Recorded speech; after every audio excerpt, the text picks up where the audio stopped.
So back to illegal immigration. So there's this controversy in society about illegal immigration. Right. People are for it. People are against it. People want to build a wall. People want, you know, documentation. People want to open up the gates and go crazy. Right. What are your stances on it? Like, where do you guys feel? Like, are you for it? Are you against it? What are your opinions? Whoever wants to. Well, I mean, it's illegal.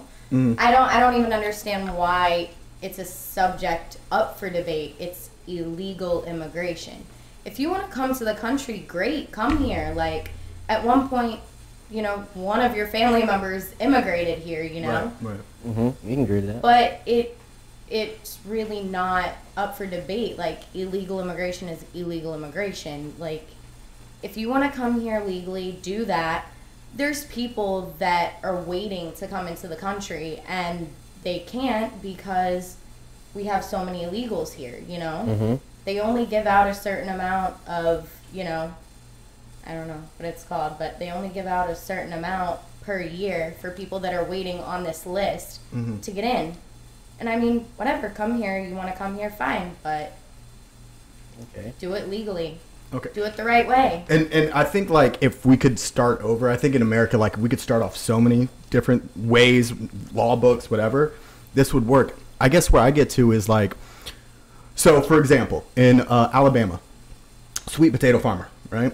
The immigrants who work there are illegal. Actually, I think it's over 52% of our farming industry, they're illegal workers, right? Now, the thing is, they're offering jobs for Americans.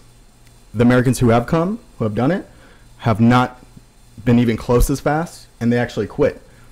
And so this trickles down economically.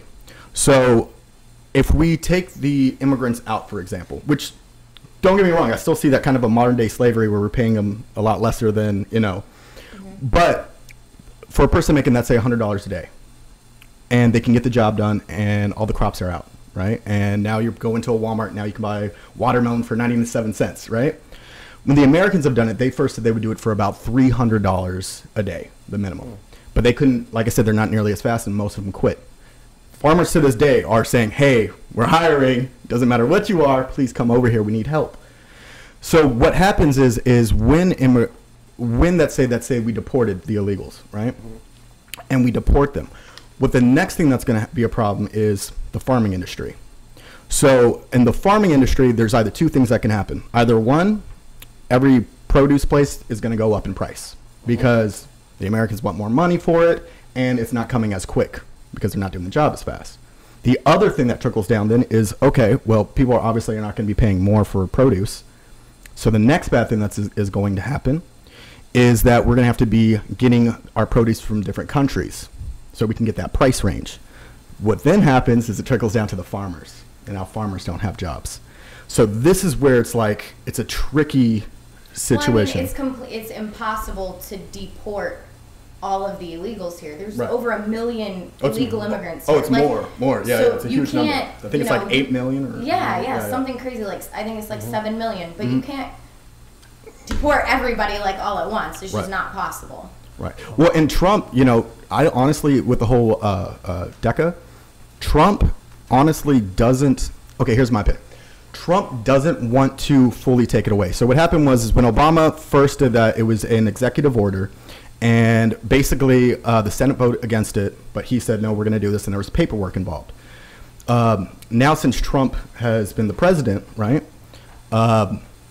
it's basically taking the paperwork out. That's what he's voting. He's like, I don't want the paperwork, but we're still saying by 2018 they can stay here. And he's said multiple times that he loves Dreamers, which Dreamers is the acronym. I'm going to break. I don't even know the acronym, but it's basically saying. I'll explain Dreamers real quick. Okay, there you go. Dreamers are people protected for protected children that grew up here in America. Right. And so he's already said out loud many times that he loves Dreamers. What I think he's trying to do, and this is just my opinion, I think what he's trying to do is basically saying, hey, do I need to... Oh, sorry. Sorry, I get too close. I'm like recording music. Hey. What I think he's trying to do is basically he wants to probably push it to the Congress to vote for. I don't think he wants to take any blame. Yeah. But I think he's going to try to do a deal where I think he's going to be like, hey, we'll vote okay for DECA as long as this wall gets built. And I think that's his position he's going to be trying to do. As a business, it makes sense, and that's just my opinion towards that. What's your opinions on DACA and Dreamers? Honestly, if a child is born here, they have the right to go to school here. I mean, that's how we do it, right? If you're born somewhere, you're a citizen. Right. In any other country, it's the same way too. Right. So, I mean, I definitely don't think we need to be like shipping out children in the middle of their schooling or these whatever. people, some of them aren't born here. Yeah, though, actually, all of them aren't born here. Yeah, so they come here when they're like 2 or 3. Yeah. And they come here with their legal parents. But now that they've, accustomed to American society, their friends are American, they're going to school. And a lot of them, not every case, but a lot of them also don't even know. Yeah, they were just... Until later. Could tell them that they were born what here. if their parents get deported, then these kids are just here? No. They have to go back. Well, they would have to go back if obviously. their parents do. But right, that was also the thing that I really liked about Trump. Like in the beginning, during the primaries, he was the only candidate that actually was for letting people that had been deported come back into the country. Because everybody else was like, oh no, if you're deported, you stay out, you can't come back. Right. Like he actually was for letting people come back in the right way. And I don't know, I liked that. Well, I think overall, we obviously want an easier way for immigrants to come in because, like you said, we all start off as immigrants. Unless you're an American Indian, we all start as immigrants, right? I just think that there's a big paranoia in the United States. I mean, overall, fear is such a powerful tool. Yeah. So powerful. Just to even say it as small as this one, don't get me wrong. What happened to Hurricane Irma was horrible if you were in, the Keys. But that hype was just, but it makes sense. Yeah. Business-wise, it makes sense, especially in Panama City. I was following this forever. I mean, of course, randomly it could possibly happen, but fear is what got people so scared. Yeah, the huge point, because I remember during the primaries and even the presidential election period, everybody, all I heard on the news or even Facebook posts was illegal immigrants want to rape you and kill you. It was like that propaganda all the time in our faces. I was like, you guys, you got to be rapists, they're murderers. They're murder, all this Some of stuff. them, not bad. Some of them not bad. Some I'll let them do my on or whatever stuff like that. But I don't know. Do you believe? Let me try to word this right. I'll start off simple. Do you like Trump's stance on everything when it comes to illegal immigration? Are you Not everything. No, Okay. not everything. No, a wall would help. okay? I mean, definitely, but that's not, Mexico isn't where all the illegals are coming from. I wanted to make that point too. China has people coming over Right. on ships, they're And coming airplanes, from everywhere. yeah. Airplanes is the #1 thing that people Yeah. come here illegally. I used to be a taxi driver on the beach. 90% of my customers were illegal immigrants. They were mostly from Jamaica or Europe. Honestly, I didn't really have any Mexican customers. So we all have this fear, close this border. Hey, you guys can get in this plane and come here. We'll put the light on for you. I think my only thing is you're coming into the country and you don't have any respect for the laws that are already in place here. What you're doing is illegal. You obviously don't respect the laws. I get people have horrible situations where they live, and it may take a while to come into the country, but if you do it the right way, then, you have nothing to worry about when you get here. My husband is an immigrant. He's first generation over here. He came here the right way. And you can come over here and live for a while you're getting your citizenship. My family had to come through Ellis Island. They did it the right way. My husband's family did it the right way. I don't know. Well, but I think specifically during Ellis Island times too. I mean, it was. Don't get me wrong. It wasn't easy, but it was easier compared to now. Not true. Okay, let me hear. People that I actually went to Ellis Island when I lived in New York because I thought it was super cool. But people who actually came over to Ellis Island had to sign that they would not apply for government assistance. Right. That they would not accept any help from the government, otherwise they'd be shipped back. So here, if you come here illegally, even legally, illegally, you're more, you're more likely to apply for government assistance, to help you get started here. And I mean, I definitely don't think it was easier back then by any means. Well, okay, so let me rephrase that, right? So, yes, you're talking about as in government aid. We're also talking about the same time of, where it was harder to live in general during those times, right? So compared to now, right, where we do have many social things that can help people, I'm saying as in, you said there's a huge waiting list, correct? Yeah. And it's trickled down to you said illegal immigration, and that's why there's this huge list. So what that breaks down to is that it's pretty hard to get in right now, right? Yeah. Right. So my thing is that's the problem. You know, America, the whole thing was the American dream. That's why people come here, to get out of wherever they're at, to come here. We're a melting pot of people, and that's what we want to do, I think. Yeah. But currently, it's like the wall, for example. They already said that's going to cost about $20 billion. You think Mexico's paying for that? Not a chance. Okay. Oh yeah, Mexico. Yeah. I love Mexico's answer. He was like, "We're not fucking." Like he said, emphasized it. We're not fucking. I'm glad we can agree on that. I really hope Mexico doesn't believe that. Where are they going to get that kind of money? Well, my favorite thing too is that he's talking about making a 35-foot wall, and he said, first off, the next industry that'll be big is 36-foot ladders. But the second thing is that, and I didn't take that joke. Sorry, who took it? John. What's the dude? Sunday. He was on the Daily Show. Oh, Jon Stewart? Not Jon Stewart, the British dude. I took that joke from him. Anyways, the Daily Show. I got you. It's gonna drive me crazy. Anyways, but Trump said it himself though, like where he's like, no one's gonna get out of this 35-foot wall. It's impossible. Well, unless you had rope, I guess. Like you already said the answer. And I'm like, what? There was a comedian too. He was like, you forgot about planes. Yeah. Exactly. Well, that's 45% of the Mexican immigration is coming from airplanes.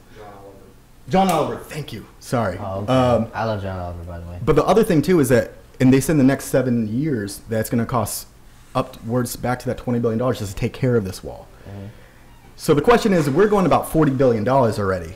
Why are we putting our money towards a wall that people are going to be able, I mean, it might be more protected, but people are still going to be able to get over here. Yeah, but like, are you going to have a guard every, 20 feet of the wall? Like, that is a huge wall. It's a huge wall. And what they did back in the day during Bush, they hired, because currently I think there's like 10,000 Border Patrol police, but they hired an extra 10,000 during Bush's time. And you know what happened? So they didn't do any background checks, right?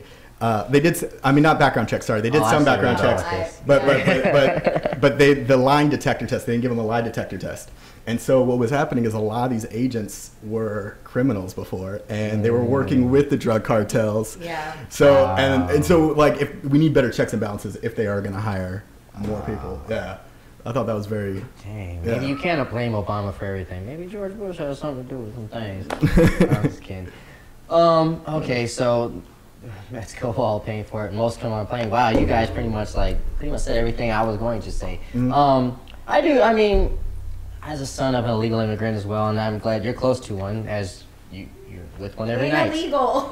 Well, wait, what? Your mom's illegal? No, not anymore. Not anymore. Goodness. You said it. You legit just. She was about to blow the whistle. What? Your mom's illegal?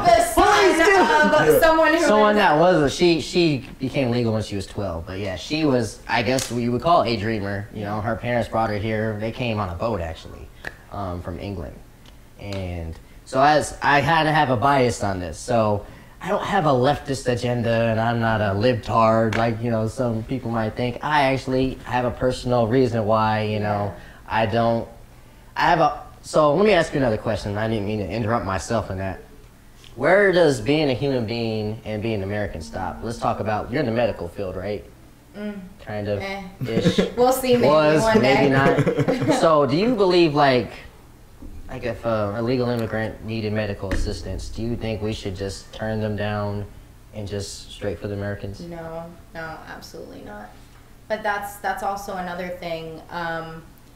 Obviously, illegal immigrants here don't have health care, and they are going and going to the ER, and they're racking up these bills that they can't pay. So the hospital doesn't get paid, the doctors don't get paid. It's a trickle effect, But no, at the end of the day, we're human. Like, nobody should be turned away because they're illegal. That's ridiculous. Thank you. Appreciate that.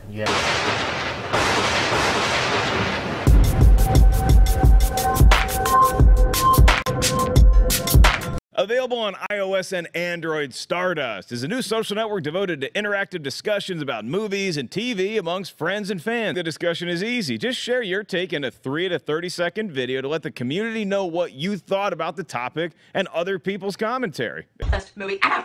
Maybe not. I'm definitely thinking this is going to be one of my new favorite shows. This thing's edited to the music and so fun to watch. The acting, the original story, and the editing. Oh, that's stunning. Because if you will. While it had its flaws, it was really, really scary. This movie was scary. Once you're done, you can rate it from 1 to 5 stars, state if your reaction contains spoilers, and share your video straight to Facebook and Twitter.